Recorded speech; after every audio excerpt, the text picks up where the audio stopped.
All right, Tyler Orton checking back in from Business in Vancouver. We mentioned last time we were talking about the inflation rate, and I mentioned that there's always a predictor. Economists say, here's what it's going to be. And today was a little bit different than they predicted.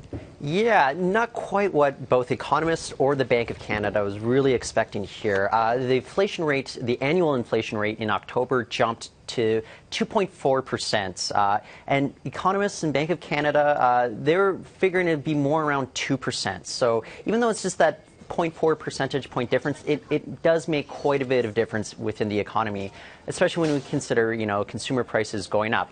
Now, because it's within 1 to 3%, which is what the Bank of Canada considers kind of its safety, its comfort zone there, it's unlikely the Bank of Canada is going to readjust its targets in the coming weeks for core inflation.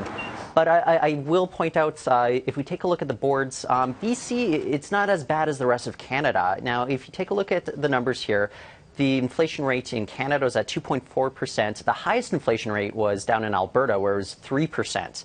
In BC, however, it's just a touch above 1%. So consumer prices here aren't going up as high as they are throughout the rest of the country. If you want to take a look at the sectors where they are going up, let's take a look at natural gas. That went up more than 20 percentage points compared to the same period last year. That's huge. This had the effect of driving up shelter prices.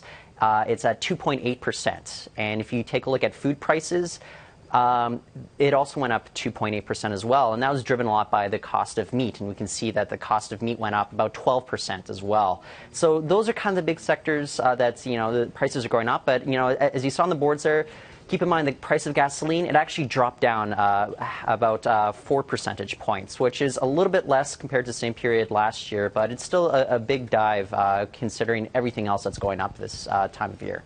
Okay, Tyler, thank you very much. Want more from Tyler? You can read his work at BIV.com. We'll see.